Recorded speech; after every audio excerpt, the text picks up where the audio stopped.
bàbá ìmáàmù sọ pé àfẹjọ́ yín sun Ọlọ́run, àwọn kan rẹ́rìn wọ́n yín mú. Mo fọlọ́ ọba tó ní ẹ̀mí mi búra, gbogbo ẹni tó bá ní kí ìmáàmù ó dààmú, yíṣọkùnrin yíṣobìnrin tí bá ń da ìmáàmù Ògbómọ̀ṣọ́ Sheikh Dr. Yunus Toliat Ayinla tí bá ń dà wọ́n láàmú lórí ipò ìmáàmù pẹ̀lú ògo Ọlọ́run, gbogbo tí ń jẹ́ omi ara àtẹ̀jẹ́ ara rẹ̀ àtọmọ rẹ̀ wọ́n dààmú ni pẹ̀lú ògo Ọlọ́run. Àyàfi àdàbí tó bá jẹ́ wípé ipò ìmáàmù tiẹ̀ wà wọn ò ní ìmọ̀ tó láti fi gbé ipò ńlòkù. Àdàbí tó bá jẹ́ wípé ipò ìmáàmù tiẹ̀ wà wọn ìgbàgbọ́ téèyàn máa ń ní òdiwọ̀n ìgbàgbọ́ téèyàn máa ń ní téèyàn fi máa dirú ipò mọ̀ tó bá yẹ pé wọn ò ní lókù. Àdàbí tó bá jẹ́ pé ìwé ẹ̀rí téèyàn máa ń ní téèyàn fi máa darí ipò, àdàbí tó bá jẹ́ pé wọn ò ní lókù. Àdàbí tó bá jẹ́ pé ọba tàná, bàbá ọba Ṣọ̀ún tàná tó gbéṣẹ̀, àdàbí tó bá jẹ́ pé àwọn kọ́ ni wọ́n yàn wọ́n gẹ́gẹ́ bí ìmáàmù ni àwọn tí a kà lẹ̀, àwọn tá a sọ pé wọ́n dààmú tí wọ́n bá da ìmáàmù láàmú ni wọn ò ní dààmú lókù. Wọ́n tún ti bẹ̀rẹ̀ nílùú Ògbómọ̀ṣọ́ o. Ṣùgbọ́n kí n tó máa tẹ̀síwájú lórí ọ̀rọ̀ mo fẹ́ rọ gbogbo ẹ̀yin tẹ́ ẹ jẹ́ ọmọ lẹ́yìn Jésù káàkiri àgbáyé, orílẹ̀-èdè Nàìjíríà, ìpínlẹ̀ Ọ̀yọ́, pàápàá jùlọ ẹ̀yin tẹ́ ẹ jẹ́ ti ẹ̀ka tìlú Ògbómọ̀ṣọ́, ẹ má ba ẹ̀sìn mùsùlùmí jẹ́ nílùú Ògbómọ̀ṣọ́ o. Ẹ má fọ́ mùsùlùmí nílùú Ògbómọ̀ṣọ́ o. Tó bá jẹ́ pé àjọ yín ò lọ́wọ́ sí, ẹ bá ní ba àwọn 5 tí mo fẹ́ ka, ẹ bá ní ba wọ́n wọ̀, wọ́n jáwọ́ lọ́rọ̀ ìmáàmù. Àwọn 5 Ìyálóde, Pákí Ọ̀tàn, Ààrẹ Àgò, Ọ̀gá Ńlá àti Ìkọ́làbà. Àwọn 5 tí mo dákọ̀ ìwọ̀n ṣe mùsùlùmí o, ọmọlẹ́yìn Jésù pọ̀nbélé ni wọ́n tí wọ́n sì jẹ́ olóyè. Ẹ rí i pé kò sílùú tẹ́ ẹ̀ dé láyé ìmáàmù ìlú kìí pé méjì. Yídì ìlú tí wọ́n ti ń kírun, tí wọ́n ti máa kírun léyà àti tuntun àwẹ̀ kìí pé méjì. Tìjọ́ lè wà, táwọn ìjọ lè wà tó ká pọ̀ dà tiẹ̀ lẹ̀ ó lè wà, ṣùgbọ́n tí ọmọ jẹ́ ní orúkọ ìlú kìí pé méjì. Tó bá jẹ́ pé tó bá dọjọ́ yìí tí wọ́n lọ yídì gangan tí wọ́n lọ kírun, ìjòyè tó bá jẹ́ ọmọlẹ́yìn Jésù ó ṣeéṣe kó tẹ̀lé ọba, kó wà nínú ọkọ̀ rẹ̀, kó jókòó nínú ọkọ̀ ní ti máa ṣẹlẹ̀ láwọn àyè tá a ti lọ tá a ti rí, pàápàá jùlọ ń lù tíya yóò jókòó nínú ọkọ̀, ó fi pọ́n ọba lé ọ̀tẹ̀lé ọba tó bá jẹ́ mùsùlùmí. Ṣùgbọ́n tó ṣẹlẹ̀ nílùú Ògbómọ̀ṣọ́ ní ìjọ Sunday tó lọ yìí ó jẹ́ bànújẹ́ ọkàn fún wa. Ìdí tó fi jẹ́ bànújẹ́ ọkàn ni pé ọjọ́ Sunday yìí gbogbo alámọ̀ ọjọ́ Sunday yìí ìjọsìn méjì ló wáyé ńjọ́ náà.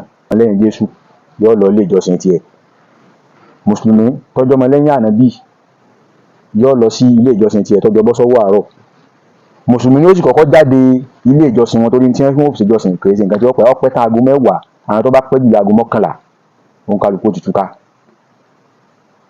Àwọn 5 tí mo wá kàkalẹ̀ yìí, Ìkọ́làbà, Ààrẹ Àgò, Ìyálóde, Pákí Ọ̀tàn àti Ọ̀gá Ńlá, àwọn 5 yìí ọmọlẹ́yìn Jésù ni wọ́n. Ẹ wá kóra yín jọ, ẹ wá lọ sí yídí ọ̀tẹ̀ lórí ìmáàmù ọ̀tẹ̀, ìmáàmù ayédèrú tẹ̀yàn láti fi máa da àwùjọ mùsùlùmí Ògbómọ̀ṣọ́ rú torí ń tẹ̀yàn fún náà nù. Tí ìbá ṣe bẹ́ẹ̀ ọbẹ̀ ìpín méjì láàfin, olórí ìmáàmù èsì ìpín méjì ní ìlú àfi tó bá jẹ́ ìmáàmù ìjọ lókù, ṣùgbọ́n ní ìmáàmù ìlú ẹyọ kan ni torí pé olùtukọ̀ méjì kì í wà nínú ọkọ̀ kan. tó olùtukọ̀ méjì bá ti wà nínú ọkọ̀ kan, ọkọ̀ wọn dànù. ní tẹ́ wá fẹ́ ṣe fún àwọn mùsùlùmí Ògbómọ̀ṣọ́ nù, ẹ fẹ́ yan olùtukọ̀ méjì láti lè jẹ́ kí mùsùlùmí Ògbómọ̀ṣọ́ kó ṣe kí ni o, kó dànù, kí wọ́n mọ̀ ibi tí wọ́n yà sí mọ́. Ẹ wá lọ dá yídì kan lẹ̀. Àwọn tó dùn mí fún jù ń bẹ̀ àwọn tó dùn mí fún jù kò dùn mí fún èyí pákó àbíkí náà ń pè pákó tí wọ́n fi máa rorin, oyè tó jẹ́ kì í so oyè ẹ̀sìn. ẹni tó wá kàn tó fi amúra kankan lórí ọ̀rọ̀ ẹ̀sìn ni ọ̀rọ̀ ayé mi. ẹni tó sì ń pín tí sì ń sí oyè wa gbogbo aburú tó ti dè mọ́lẹ̀ tó ti ṣe ní mọ́sálásí ńlá ìlú Ògbómọ̀ṣọ́ sáfẹ́ kó tú ta. Bàbá àmọ́ mo òṣèré dí àwọn òṣètàn àti tú ọ síta, ìwọ ló ń ju ààrẹ tà báyìí látàrí pé kí ni o gbógun tì mọ́ọ̀mù. ní tó jẹ́ aṣọ léṣe yẹn wa ni pé tí bàbá ìmáàmù bá ké kí bàbá ìmáàmù tó pariwo ta lórí mímbà yìí wọ́n ti já wọn ilé kan náà ni o. ẹ sì mọ̀ jẹ́ ntàn yẹn jẹ́.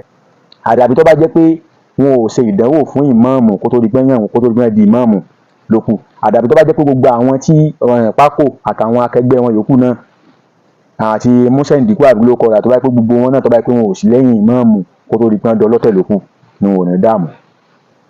Kí wá ló dé? Kí ni wọ́n ṣe fún yín? Bẹ́ẹ̀ kẹ̀dẹ̀ rèé ẹ̀ ń pariwo ìmáàmù sọmọ ilé ayé rárá, ìmáàmù sọmọ ilé ayé rárá. Ẹni tó jó lórí yín gangan, tó jó lórí yín gangan, tó jẹ́ olórí, tó jẹ́ orí gangan. Ìbá ń gbà táwọn ẹbí wọn sọ pé kì í sọmọ ilé àwọn kankan, ìbò náà gbé wọn lọ kóòtù ni. Ó gbé wọn lọ ilé ẹjọ́. Ìmáàmù sì ní àwọn ẹbí àwọn tó pé àwọn ẹ̀sẹ̀ bí àwọn náà káwọn náà já wọn lọ ilé ẹjọ́. Kí wá lórí kí lọ́kàn yín pẹ̀ bí ẹlẹ́bí? Gbogbo ẹni tẹ́ ẹ fẹ́ tẹ̀ ń dẹ́bí ẹlẹ́bí ẹ̀kọ́ lọ tó ẹbí yín náà. Lọ́ba ní jàǹbá táàtì ẹ̀ gbúrò tiẹ̀ mọ́, ó ti kọ́ bọ̀wé. Lọ́ba ní jàǹbá tiẹ̀, òun tiẹ̀ ní ìsìn inú ẹbí wọn kọ̀ ẹ̀ bàjẹ́ ń bẹ̀. Pákó tí wọ́n fi ń rorin ó kọ tiẹ̀ náà bàjẹ́ nínú ẹbí wọn. Ẹ lọ tó kọ́ yín ṣe ní ẹbí yín náà, ẹ má ba ìlú Ògbómọ̀ṣọ́ jẹ́. Ní tí ó sì yí ọ̀pọ̀lọpọ̀ yín tí làákàyè yín kú ni pé mo fọlọ́ ọba búra kó tó di pé báyìí Sheikh Dr. Yunus Tọ́jà àti Ayélára jẹ ìmáàmù, mo sì máa ń sọ èmi ò gbà pé mùsùlùmí bẹ́ẹ̀ ní Ògbómọ̀ṣọ́. Ṣùgbọ́n nígbà tí bàbá yìí dé bẹ́ẹ̀ ó jẹ́ àmọ́ pé òǹkà mùsùlùmí ní Ògbómọ̀ṣọ́ kèsì kéke. Àwọn kan ní wọ́n bo ìràwọ̀ wọn ní wọ́n ṣe kí ni o, ní wọ́n tẹ ìràwọ̀ wọn rì. Ṣùgbọ́n nígbà tí bàbá yìí dé, ìràwọ̀ àwọn mùsùlùmí Ògbómọ̀ṣọ́ jáde. Àwọn tí àwọn ní àfojúsùn tiẹ̀ wọ́n ti wá pọ́nà wo làwọn lè gbà àyàfi káwọn pín àwọn èèyàn sí méjì káwọn fọ́ wọn. Fífọ́ tí wọ́n fẹ́ fọ́ wọn, tí wọ́n fẹ́ fọ́ mùsùlùmí Ògbómọ̀ṣọ́ lọ́fà ìmáàmù dẹ̀dẹ̀ rẹ̀ òpònú dẹ̀dẹ̀ yẹn àgbàlagbà abẹnú bí àtẹ̀lé bí tí wọ́n yàn tó lórí pé òpó náà jẹ́ máàmù. Tẹ́pọ̀ òròjọ́ wájú Ọlọ́run pé àwọn atọ́jọ́ tẹ ẹ̀sìn wọ́n ń lù ọ́ láti da ẹ̀sìn rú nílùú Ògbómọ̀ṣọ́. Olú ọmọ Yorùbá ẹ̀jẹ̀ ń dánu dúró báyìí náà. Ẹ̀yin àjọ ọmọlẹ́yìn Jésù káàkiri orílẹ̀-èdè Nàìjíríà táwa yìí nípínlẹ̀ Ọ̀yọ́ nílùú Ògbómọ̀ṣọ́ tó bá pé lóòótọ́ lẹ̀ lọ́wọ́ sí pé àwọn ọmọlẹ́yìn Jésù márùn-ún tá a kálẹ̀ tí ń da àárín mùsùlùmí olú Ògbómọ̀ṣọ́ tó bá pé lọ́wọ́ sí ẹ bá ní bà wọ́n wọ̀ owó jókòó wọn jẹ́ wàláhì àfẹjọ́ wọn sun Ọlọ́run ó sì mú wọn tọ́lọ́run bá sì gbà wọ́n bá fi ọwọ́ rẹ̀ gbá wọn mú àtàwọn mọ̀nàfíkì mùsùlùmí náà tí wọ́n lẹ̀dí àpòpọ̀ mọ́ wọn tí wọ́n wá ràn lọ́wọ́ wọn láti fi gbé ògo mùsùlùmí Ògbómọ̀ṣọ́ wó. Tọ́lọ́run bá gbá wọn mú wàláhì kò sẹ́ni tí ó gbà wọ́n lẹ̀. Àfẹjọ́ wọn sọ́lọ́ ní ọ̀sán wàláhì Ọlọ́run ó sì mú wọn. Àdàbí tó bá jẹ́ pé ìmáàmù Dr. Yunus Tọ́jà àti Ayélára tó bá jẹ́ pé gbogbo nǹkan tí èèyàn máa ń ní téèyàn gbọ́dọ̀ ní kéèyàn tó jẹ ìmáàmù ìjọba sí lára wọn lókù tí wọn ò ní lókù. Àdàbí tó bá jẹ́ pé ní ti ìsìláàmù ní tí ẹ̀sìn mùsùlùmí káàlẹ̀ téèyàn lè fi jẹ ìmáàmù tó bá jẹ́ pé wọn ò ní lókù. Tí wọ́n bá ti ní pẹ̀lú ògo lọ́wọ́ Ọlọ́run gbogbo ẹni tó bá ní kí bàbá yóò dààmú tọmọtọmọ kò ní nísìnyí orí ẹ̀mí kò ní nísìnyí látàwọn ọ̀dàlẹ̀ pẹ̀lú ògo lọ́wọ́ Ọlọ́run. Ilé ọmọ Yorùbá ẹ má pè pé nípa o ní ìsìn pé mo ṣùgbọ́n tí mo sẹ́ yóò rí bẹ́ẹ̀ yọ ọ̀sẹ̀ bẹ́ẹ̀ pẹ̀lú àṣẹ Ọlọ́run wọlá pé a nífẹ̀ẹ́ ìmáàmù ni a nífẹ̀ẹ́ wọn tinútinú ni kìtìkì bóyá nítorí pé bóyá ẹnì kó fà á ní ìrànà a nífẹ̀ẹ́ wọn ni kò jù bá ń lọ ó dàbọ̀ náà.